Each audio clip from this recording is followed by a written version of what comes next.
When I first saw Day of the Tentacle Remastered, I wasn't sure I had any interest at all. After playing it, I found appreciation for its well-written jokes, beautiful redrawn art, and memorable characters. It's wrapped in an old-school point-and-click adventure game that has been rebuilt for a modern generation, and it absolutely stands the test of time.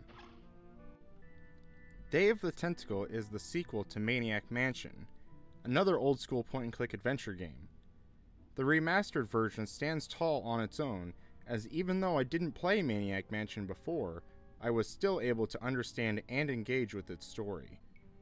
Some jokes did pass over my head, but you can still appreciate them, and longtime fans will surely find pleasure in them. The story this time is that a purple tentacle takes a drink out of a polluted river and gets the urge to take over the world. To stop this from happening, Bernard, Hoagie, and Laverne must travel back in time to stop the purple tentacle from accomplishing this goal. This is where things go awry. The time machine sends Hoagie 200 years in the past, Bernard stays at the present day, and Laverne to 200 years in the future.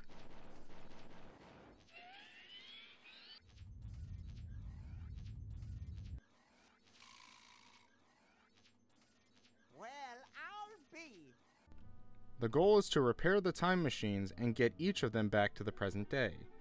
In Hoagie's situation, he finds himself in colonial times, where he will run into the likes of Thomas Jefferson, George Washington, and John Hancock, who are currently trying to write the Constitution.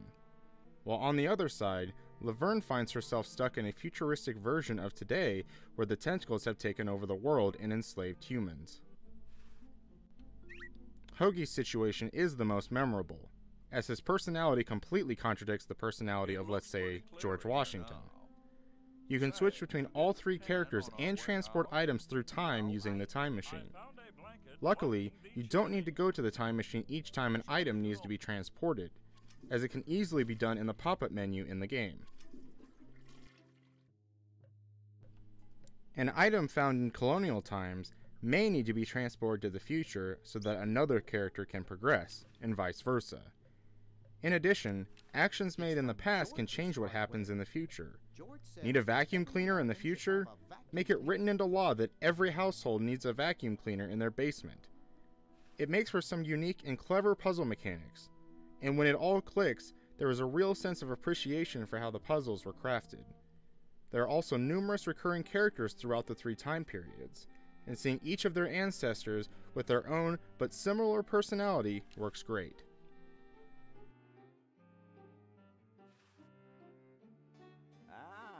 Excellent. I need that for my super battery. As an old-school point-and-click adventure, you'll be picking up items to mix and match with other items in your inventory and in the environment to solve puzzles. Sometimes you'll need to push, pull, or use an item to get what you want done. For the most part, tasks in the game can be done in any order, making the game very non-linear. If you are stuck on a particular puzzle, there are plenty of other puzzles for you to engage. For the remastered version, the interface and art have been completely redone. Pressing square on the controller brings up a few options to choose from, and can be overwhelming at first if you don't know what you need to do. However, once you get the hang of what the game is going for, you'll be able to maneuver the controls just fine. It's clear that the game is meant for a mouse and keyboard, but the game works well with a controller, with only a few sections wishing I was playing on PC. The art looks beautiful in widescreen.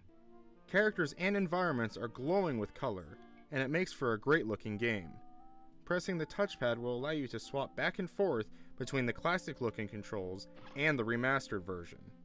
It's nice to notice what it used to look like back then, but I found myself always wanting to play with the remastered look. It's hung sort of high, I might strain myself.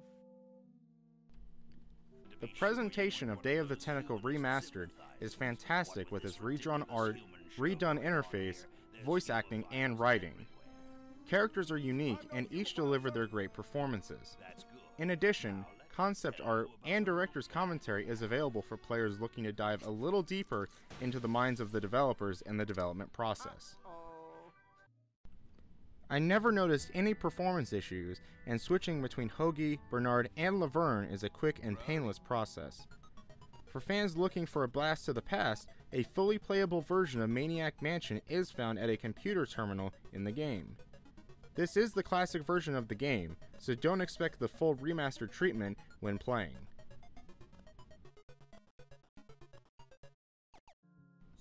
Much like last year's Grim Fandango Remastered, Day of the Tentacle Remastered brings classic point-and-click adventure games to a new generation to great effect.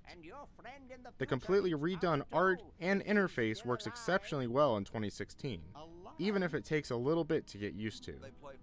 Classic gamers will absolutely find enjoyment in the remastered version, and players who rarely play point-and-click adventure games should find some appreciation for how these games used to play. I have something for Red Edison. Maybe we should add a rule that you can't dump sludge into the water supply. What manner of fool would do that in the first place? You're right.